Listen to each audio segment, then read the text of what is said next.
आइए जानते हैं आज के कुछ प्रमुख अंतर्राष्ट्रीय खबरों को। पहले एक नजर आज की हेडलाइंस पर।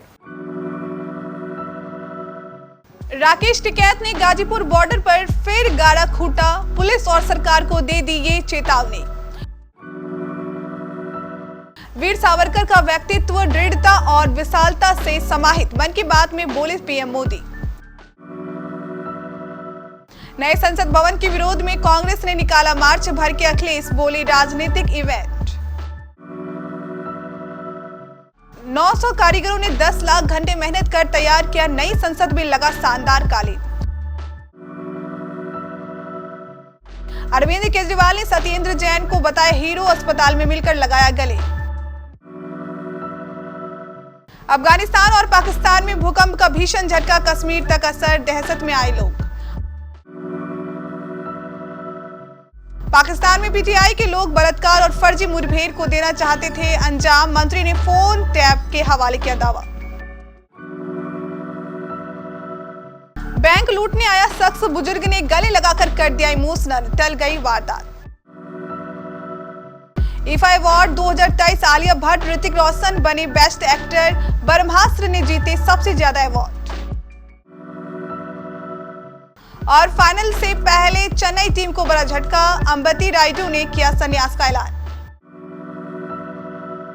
किसान नेता और भारतीय किसान यूनियन के राष्ट्रीय प्रवक्ता एक बार फिर से दिल्ली यूपी के गाजीपुर बॉर्डर पर डट गए हैं। इस बॉर्डर महापंचायत में जा रहे किसानों की पुलिस से झड़प हो गई। किसान दिल्ली में जंतर मंतर पर बैठे पहलवानों के समर्थन में पंचायत में शामिल होने जा रहे थे। किसानों को पुलिस ने रोक लिया, जिससे नाराज किसान धरने पर बैठ गए और हंगामा करने लगे। पुलिस ने किसी तरह से स्थिति को संभाला। बॉर्डर पर पहुंचे भारतीय किसान यूनियन के नेता राकेश टिकैत ने कहा, जब तक दिल्ली में गिरफ्तार पहलवान रिहा नहीं किए जाते तब तक किसान गाजीपुर बॉर्डर से नहीं उठेंगे। प्रधानमंत्री नरेंद्र मोदी ने अपने मासिक रेडियो कार्यक्रम मन की बात में युवा संगम की चर्चा की, तो वहीं वीर सावरकर और कबीर दास को भी याद किया। पीएम मोदी ने युवा संगम के कुछ प्रतिभागियों से बात कर उनके अनुभव की भी जानकारी दी। पीएम मोदी ने एनटी रामा राव को भी याद किया। मन की बात कार्यक्रम की शुरुआत में पीएम मोदी ने कहा कि ये एपिसोड दूसरी सेंचुरी की शुरुआत है। उन्होंने कहा कि पिछले महीने हम सभी ने इसकी स्पेशल सेंचुरी को सेलिब्रेट किया है। जन भागीदारी ही इस कार्यक्रम की सबसे बड़ी ताकत है। पीएम ने कहा कि जब मन की बात का प्रसारण हुआ तो उस समय दुनिया के अलग अलग देशों में अलग अलग टाइम जोन में कहीं शाम हो रही थी तो कहीं देर रात थी। इन सब के बावजूद बड़ी संख्या में लोगों ने 100वें एपिसोड को सुनने के लिए समय निकाला। प्रधानमंत्री नरेंद्र मोदी ने रविवार को नए संसद भवन का उद्घाटन किया। इसको लेकर राजनीतिक बयानबाजी शुरू हो गई। विपक्ष के कई दल इसका विरोध कर रहे हैं। वहीं नए संसद भवन का उद्घाटन पीएम मोदी द्वारा किए जाने के विरोध में बिहार कांग्रेस अध्यक्ष अखिलेश सिंह के नेतृत्व में कांग्रेस कार्यकर्ताओं द्वारा रविवार को विरोध मार्च निकाला गया। अखिलेश सिंह ने कहा कि संविधान के संरक्षक राष्ट्रपति है, उन्हें उद्घाटन कराना चाहिए था, लेकिन पीएम खुद किए ताकि क्रेडिट ले सके, शिलापट पर नाम लिखा सके, राजनीतिक इवेंट बनाकर रख दिया। उन्होंने कहा कि विरोध जारी रहेगा। प्रधानमंत्री नरेंद्र मोदी ने रविवार को राष्ट्रीय राजधानी दिल्ली स्थित नए संसद भवन का उद्घाटन किया। इस अवसर पर नए संसद भवन की हर बारीकी चर्चा का विषय बनी हुई है। इसमें लोकसभा और राज्यसभा के फर्श की शोभा बढ़ाने वाले कालीन की भी चर्चा है। बताया गया कि उत्तर प्रदेश के करीब 900 कारीगरों ने 10 लाख घंटे तक बुनाई करके कालीन तैयार किए। लोकसभा और राज्यसभा के कालीनों में क्रमशः राष्ट्रीय पक्षी मोर और राष्ट्रीय पुष्प कमल के उत्कृष्ट रूपों को दर्शाया गया। ये कालीन तैयार करने वाली 100 साल से ज्यादा पुरानी भारतीय कंपनी ओबीटी कॉर्पोरेट ने कहा कि बुनकरों ने लोकसभा और राज्यसभा के लिए 150 से ज्यादा कालीन तैयार किए और फिर उनकी 35,000 वर्ग फुट क्षेत्र में फैले दोनों सदनों की वास्तुकला के अनुरूप अर्धवृत्त के आकार में सिलाई की गई। दिल्ली के मुख्यमंत्री अरविंद केजरीवाल रविवार को पूर्व स्वास्थ्य मंत्री सत्येंद्र जैन से मिलने LNGP अस्पताल पहुंचे। उन्होंने अस्पताल में सत्येंद्र जैन को गले लगाया। केजरीवाल ने ट्वीट करते हुए कहा कि आज वो बहादुर आदमी से मिले। उन्होंने जैन को हीरो बताया। बता दें कि हाल ही में सुप्रीम कोर्ट ने सत्येंद्र जैन को मेडिकल ग्राउंड पर अंतरिम जमानत दी है। सुप्रीम कोर्ट ने शर्तों के साथ 11 जुलाई तक सत्येंद्र जैन को जमानत देने का निर्देश दिया है। दिल्ली के मुख्यमंत्री अरविंद केजरीवाल ने सत्येंद्र जैन से मुलाकात की। उन्होंने भावुक होकर जैन को गले लगा लिया।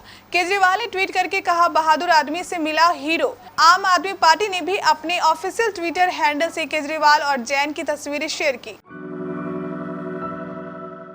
अफगानिस्तान और पाकिस्तान में जोरदार भूकंप का झटका आया है। रिएक्टर पैमाने पर इसकी तीव्रता 6 बताई जा रही है। बताया जा रहा है कि इस भूकंप का केंद्र अफगानिस्तान और ताजिकिस्तान की सीमा पर 223 किलोमीटर की गहराई में था। अफगानिस्तान और पाकिस्तान के कई इलाकों के साथ साथ भारत के जम्मू कश्मीर राज्य तक इस जोरदार भूकंप का असर महसूस किया गया।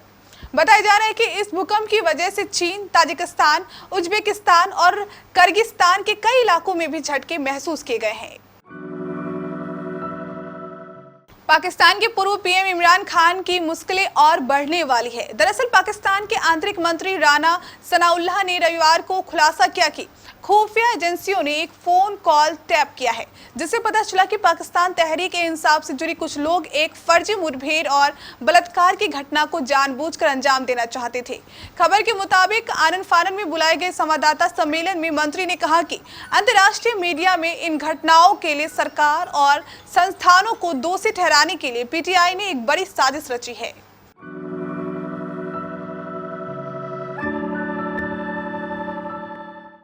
69 साल के एक बुजुर्ग ने बड़ी सूझबूझ से बैंक लूट को टाल दिया। उन्होंने बैंक लूटने के इरादे से आए एक संदिग्ध को गले लगाकर हालात को काबू में कर लिया। सुनने में ये थोड़ा अजीब लग रहा होगा, लेकिन ये घटना सच में हुई है। मौके पर पहुंची पुलिस भी सच्चाई जानकर सोच में पड़ गई। मामला अमेरिका के कैलिफोर्निया का है।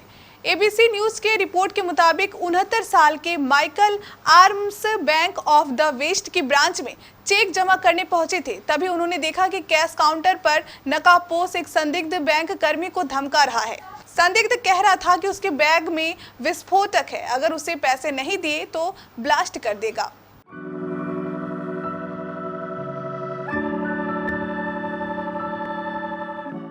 शनिवार की शाम बॉलीवुड सितारों के टैलेंट और स्वैग के नाम रही।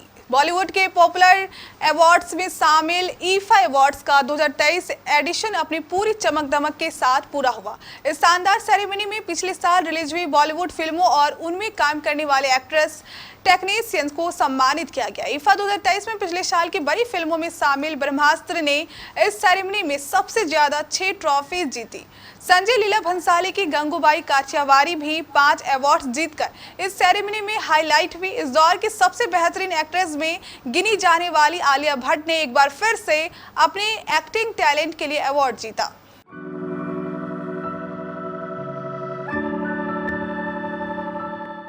इंडियन प्रीमियर लीग 2023 का फाइनल मुकाबला आज चेन्नई सुपर किंग्स और गुजरात टाइटंस के बीच खेला जा रहा है। मगर इससे ठीक पहले चेन्नई टीम के स्टार प्लेयर अंबती रायडू ने एक बड़ा ऐलान किया है। उन्होंने आईपीएल से संन्यास लेने का ऐलान कर दिया है। ये फाइनल मुकाबला उनका आखिरी मैच रहेगा। रायडू ने ये जानकारी ट्वीट के जरिए दी है। उन्होंने पोस्ट में लिखा, 2 ग्रेट टीमें मुंबई और सीएसके के लिए खेला। 2 से 4 match, 14 season, 11 playoff, 8 final, 5 trophy. उम्मीद है कि आज रात 6ठा जीतूंगा।